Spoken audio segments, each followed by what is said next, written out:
জিয়াকে অনুসরণ করার মধ্য দিয়ে বাংলাদেশের সংকট কাটতে পারে।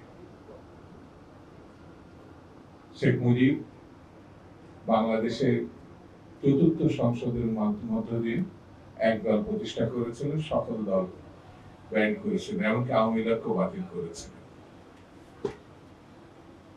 তার সময় দুর্ভিক্ষে লক্ষ লক্ষ মানুষ মৃত্যুবরণ করেছে এই দেশে।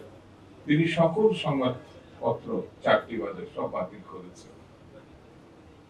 সেখান থেকে ফিরিয়ে এনেছিলেন আধুনিক বাংলাদেশে রূপান্তরিত, গণতান্ত্রিক বাংলাদেশে রূপান্তরিত করেছিলেন। সকল দলকে রাজনীতি করার অনুমতি দিয়েছিলেন, সকল সংবাদপত্র পূর্ণ প্রকাশ করেছেন শহীদ জিয়া রহমান। শহীদ জিয়া রহমান 79-এ পার্লামেন্টে নির্বাচন করে নির্বাচিত সরকার প্রতিষ্ঠা করেছিলেন।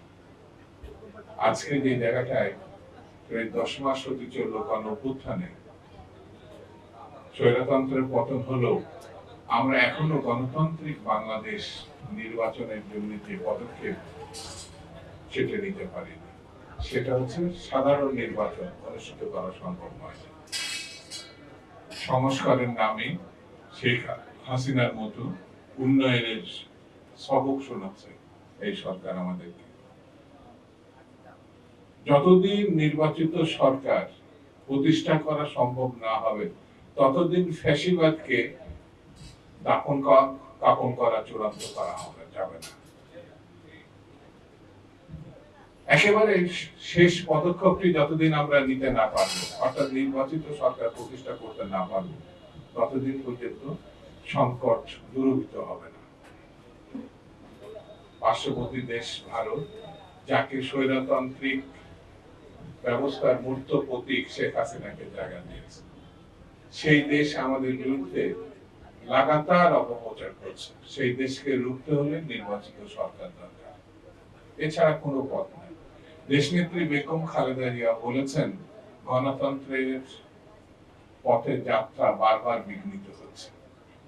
আমাদের অ্যাক্টিং চেয়ারপারসন জনাব তারেক রহমান বলেছেন, নির্বাচনের কোনো বিকল্প নাই, নির্বাচন ছাড়া গণতন্ত্রের উত্তরণ করা যাবে না।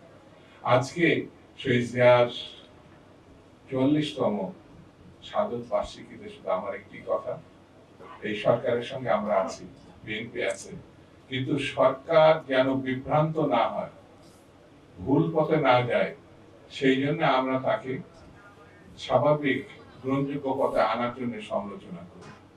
এই সরকারকে অবশ্যই জনগণের পক্ষে থাকতে হবে, দেশের পক্ষে থাকতে হবে, গণতন্ত্রের পক্ষে থাকতে হবে, স্বাধীনতার পক্ষে থাকতে হবে। আর যে হাজার হাজার শহীদ আমাদের ছেলেমেয়েরা রক্ত দিয়ে গণতন্ত্র ফিরিয়ে এনেছে, স্বৈরতন্ত্রের পতন ঘটেছে, তাদের বিচারের ব্যবস্থা করতে হবে। এছাড়া মুক্তির কোনো দ্বিতীয় পথ নেই। আমাদেরকে ঐক্যবদ্ধ থাকতে হবে। আমাদের নিজেদের মধ্যে ঐক্য যাতে বিনষ্ট না হয়, সেই এমন কোন পদক্ষেপ বা বক্তব্য দেওয়া ঠিক হবে না যে বক্তব্যের কারণে ঐক্য বিনষ্ট হবে। ঐক্য বিনষ্ট হলে স্বৈরতন্ত্রের সুবিধা আমরা সেটা হতে দিতে পারি না। সেই জন্য বন্ধুরা, আসুন আমরা ঐক্যবদ্ধ ভাবে গণতন্ত্র প্রতিষ্ঠার যে লড়াই, সেই লড়াই এখন শেষ হয়নি। সেই লড়াইকে আমাদের সাফল্যের চূড়ান্ত পর্যায়ে নিয়ে যেতে হবে।